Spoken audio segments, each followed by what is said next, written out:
Kucharski de Montréal International. Je suis un diplômé du programme MBA et Business de Grenoble École de Management. J'étais dans la première cohorte, donc entrée en 2000, finie en 2002.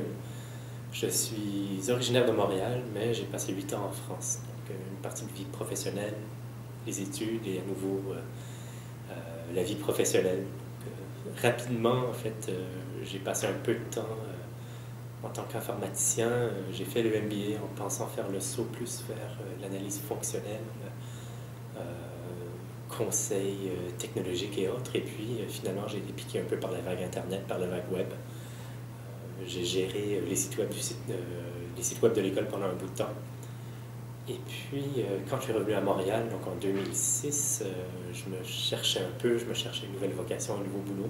Finalement, j'ai retrouvé dans le web, ici au sein de Montréal International, et j'ai rapidement progressé vers de nouvelles fonctions. Donc aujourd'hui, je suis un chargé de projet dans l'équipe d'investissement de Grand Montréal. Notre rôle est de travailler avec des entreprises étrangères qui s'installent, qui s'implantent à Montréal. Donc double rôle, à la fois la promotion de Montréal, donc on voyage à l'étranger, rencontre des entreprises, on essaie de les intéresser, de les inciter à venir à Montréal, mettre devant eux toute la panoplie d'avantages d'attraits à Montréal, que ce soit financier, technologique, humain, culturel et autres. Et puis on travaille auprès des entreprises pour bâtir des projets. Simplement faire en sorte qu'il y ait un business model qui fonctionne pour Montréal. Ce qu'on voit auprès des entreprises avec lesquelles on travaille, celles qui viennent s'installer à Montréal, c'est qu'il y a un intérêt sur 3 volets, je dirais. Un, c'est le coût. Montréal, par rapport aux destinations nord-américaines, reste une grande ville, mais à prix abordable.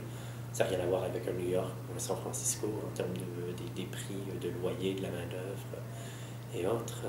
C'est l'accès au marché. Donc, moi, je travaille avec beaucoup d'entreprises françaises. Montréal sert de pied-à-terre et de point, de rampe de lancement pour l'Amérique du Nord. Et je le vois avec un bon nombre d'entreprises françaises qui sont installées ici. Ça sert de point de départ pour attaquer le marché américain. Et aussi, ça permet de produire en zone dollar, ce qui n'est pas négligeable non plus, c'est d'avoir une zone de production, de développement et autres dans la zone dollar. Troisième volet, bien sûr, c'est la main-d'œuvre. Montréal reste une grande ville, un grand marché de l'emploi, un grand bassin d'emploi. Beaucoup de gens très éduqués qui sont passés par nos universités, qui ont étudié à l'étranger et autres. Et je dirais qu'ils ont une sensibilité culturelle qui est à la fois américaine mais aussi européenne. C'est une des choses qui est importante à prendre en considération. C'est pas la première fois que tu l'entendras non plus, Marie. Montréal est une ville américaine où on parle français. Je dirais que c'est peut-être un des écueils à éviter auprès des investisseurs, des entrepreneurs français qui viennent à Montréal. Oui, il y a énormément de Français, il y a énormément d'expatriés français à Montréal. Mais Montréal reste une ville nord-américaine. Les pratiques d'affaires sont américaines. Mais en même temps, on sait comment profiter de la vie. Moi, je travaille beaucoup avec les entreprises françaises. J'ai aussi un focus sur les entreprises technologiques, donc tout ce qui est IT. Montréal a eu beaucoup de succès dans le jeu vidéo ces dernières années, dans le multimédia, dans l'animation. Donc j'ai un peu cette double casquette, on pourrait dire. Mon travail, en fait, m'amène à la fois de contacter, de voir les entreprises un peu de la droite et à gauche.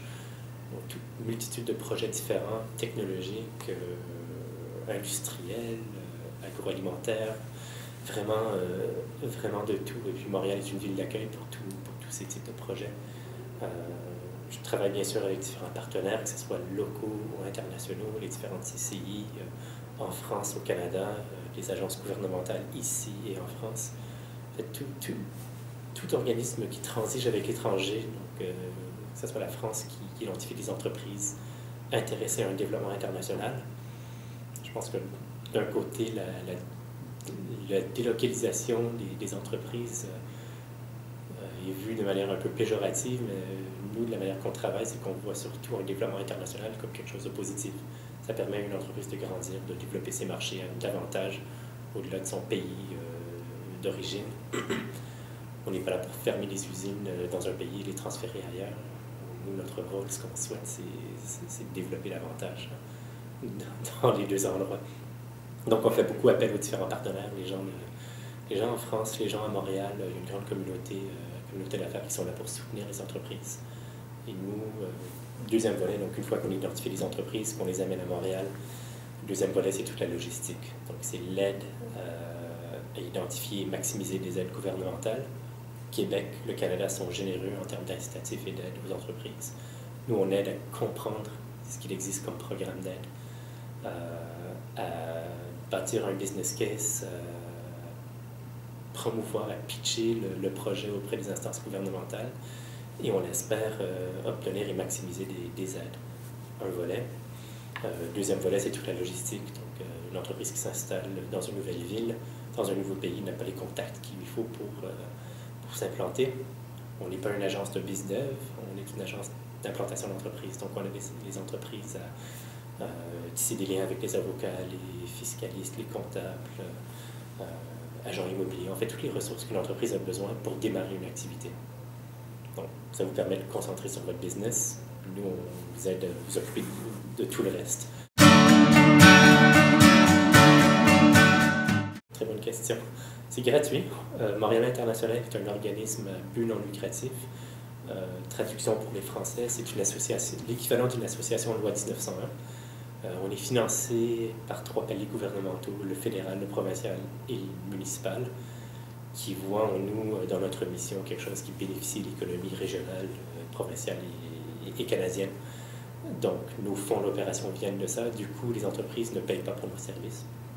Et on s'ajoute en tant qu'un complément aux services professionnels. Parce que, mine de rien, à un moment donné, vous allez avoir besoin d'un avocat, vous allez avoir besoin d'un comptable. De tout ça, on n'est pas là pour faire ça pour vous. Malheureusement, nos ressources sont limitées, mais on vous fait un bon bout de chemin avec vous. Une chose qui est importante, c'est de le voir de ses propres yeux. On peut vanter de Montréal comme on veut.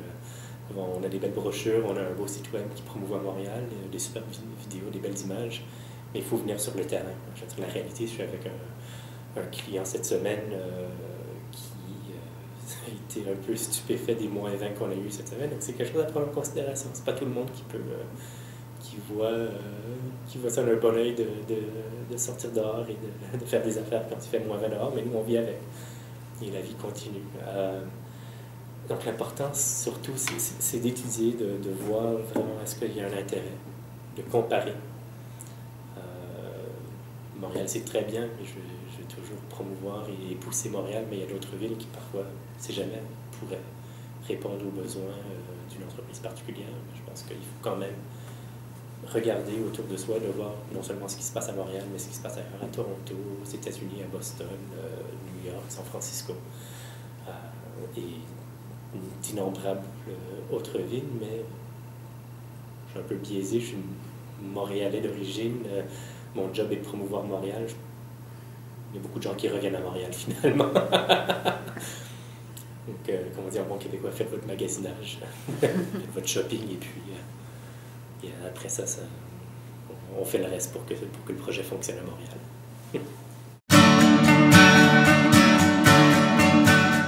Il y a beaucoup de Français à Montréal. C'est la plus grande communauté expatriée à Montréal. Conseil que je peux donner aux jeunes entrepreneurs, aux Français qui viennent à Montréal. C'est pas évident, mais essayez de vous ouvrir. Je dirais, il y a des ghettos de Français à Montréal. Essayez de sortir un peu. Côtoyer le restant de la population, vous verrez, surtout dans le milieu entrepreneurial, il y a de belles communautés. Moi, je travaille beaucoup avec des entreprises dans le web, dans le design, dans l'informatique. Il y a des belles communautés de Montréalais qui se sont formés. Ça vaut la peine d'aller à la rencontre de ces groupes-là et de s'ouvrir un peu aux locaux.